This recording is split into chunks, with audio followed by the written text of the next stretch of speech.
I can't speak for anybody else's experience, obviously, but mine was that Josh and I have been together for 11 years, and I was really thank you. Yeah. That's an amazing thing. That long? And he is an incredibly quiet person who hates cameras and hates the limelight. Very similar to my parents, very similar to my brothers the same way. Oh, wow. So whenever they would come to premieres or come to work with me or meet friends or go out to dinner, but especially premieres, we would do this dance where like the car pulls up, and they all get out and go through the side entrance and grab popcorn and drinks, and they're like, you can do as many interviews as you need to do on that red carpet, but we do not want any part of cameras. We love our privacy, and we'll see you at the seats. So when I was putting this memoir together, it is very grounding, you know? Yeah. And my parents are immigrants, so their and then whole you don't have people wanting to is, suck up the attention with, you know what I'm saying? Like, it's just like, let me do my job, you do your I thing. wanted to just be respectful of my parents and Josh and my brother. So when I was putting this memoir together, I'm like, I want to make people laugh. I want to take them on this crazy journey that I've had through all these different jobs. And I said to my parents, can I tell your immigration story, how you came to America? My dad came here with $12 in his pocket. Yeah. And just the likelihood that I would be an actor or work in the White House, I'm like, I want to connect those dots. And for Josh, I said, you know, the way we met was so ridiculous and funny, and our friends love this story. I'd love to share it with the readers as well. The way that we met was over a bunch of Coors Lights and NASCAR, and it's just such an absurd story. I did not grow up. My dad likes Coors Light, but I did not grow up with NASCAR. That was so you know, far from what I thought. Yeah. Was like, all of a sudden, we just became BFFs. So I hear that a lot. Like, are you a member of my family? I was like, wait, what? Might be close. So Josh is from Mississippi. I'm from New Jersey. We met when we were both living in D.C. when I was working at the White House. Yeah. And you only have one day off, really, when you're a White House staffer. And it was a Sunday. I feel like that's what it's like in the entertainment industry. Totally, yes. Except entertainers have a little more job stability, and it's a little more lucrative. Sometimes. That's true. You can fall harder too. So we had met, and it was basically our second date. And I was like, why don't you just come over and watch some TV? Yeah. So this dude rolls over to my apartment with an 18-pack of Coors Light. Love. Oh, right. Classy. But then the TV had like SpongeBob SquarePants on because I'm a romantic. And he rolls in and he changes it to a NASCAR race. Oh my God. And I just thought to myself, oh, well, this guy's obviously going to be leaving in 20 minutes with 16 of those beers. Because I don't know anything about NASCAR. And it turned out that as we started watching the race and talking about NASCAR, we also started talking about camping. And so he grew up in rural Mississippi. Family didn't have a lot of money. Their family vacations were camping trips to races. Yeah. And in my case, cool. my parents are immigrants. You know, my dad moved here with very little. So our family vacations were also camping trips to different parks in Pennsylvania or upstate New York. Yeah. And so suddenly we were bonding off of that race and that commonality of that experience, and so that was the entry point to the story it's chapter 18 about like so many people meet their significant other in ways that you would never expect. Like literally, my first thought was this dude's gonna leave soon because we have nothing in common. Because I don't know anything about this. But now I'm going a bunch of NASCAR races and I'm following some drivers. It. And, It's fun. It is really fun. Just the hang is fun. Have you been to a race recently? Have I been to not recently since COVID, but yes, I've been to several races. My family's very into. They live in North Carolina. Okay. Do you That's have a like driver? the hub. Well, I have one driver that I've loved, and that's because he drove me around and didn't kill me.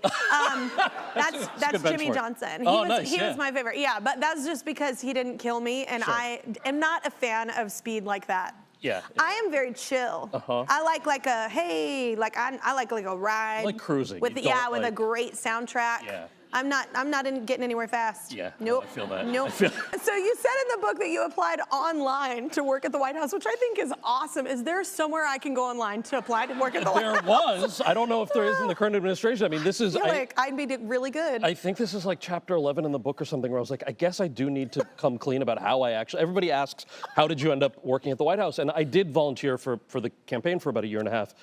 But when it came time to the Obamas win and he's the president-elect, and the campaign sends around this email that says if you'd like to work for the administration, you fill out you upload your resume to a website called change.gov. And so I thought, okay, well, I guess I'll do that, and if I'm qualified, somebody will call me.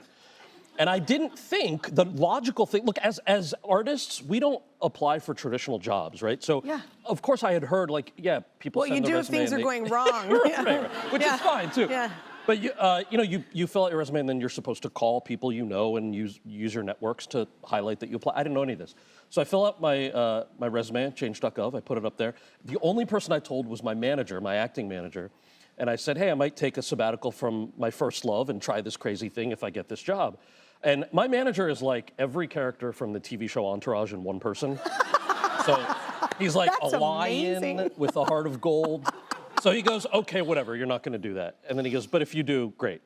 And Thanks for the support. well, it's, cut to inauguration. I was invited to speak at the inaugural concert on the steps of the Lincoln Memorial. You get to bring your friends and family backstage to meet the new incoming first family. All of yours were hiding. They didn't want to be seen.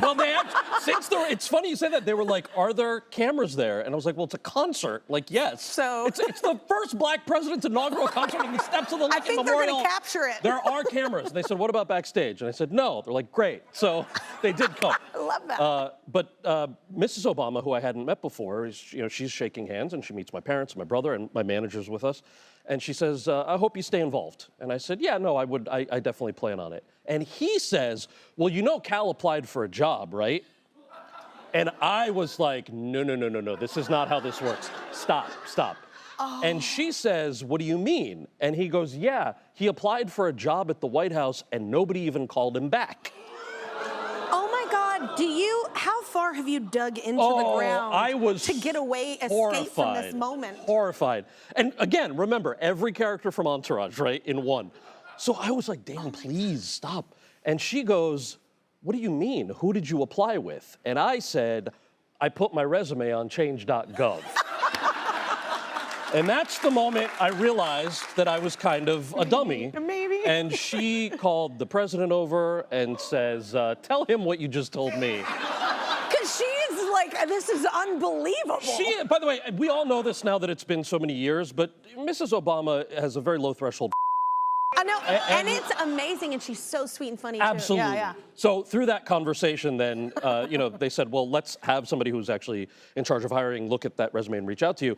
The big takeaway for me, and I know like 12 years later, obviously we know them as a two-term family, but the big takeaway for me was like, okay, if you're volunteering or working at a campaign, that when I started working for them, it was such a small campaign. They were down 30 points in the polls. If that company that you're working for has that exponential growth and you want to keep working for them, you need to tell your boss. Like, it's disrespectful to not tell your boss, Absolutely. Here I was thinking, well, I'll keep my head down and like, if I'm qualified, they'll hire me. From their perspective, it was like, you've done all this work. If you want to continue to help us, you need to let us know. Otherwise, it seems like you're being rude. So it was a big lesson to me. I talk about this in the book a lot, where like it's less about me being an actor and them even being, him being the leader of the free world, and more about just what's that like when you want to change passions and when you've done something that you're proud of. And really believe in yourself and Exactly. I love that your manager went from like, you're not going to do that. It's like, well, you didn't hire him, so. Yeah. Like, Exactly. And he's overqualified.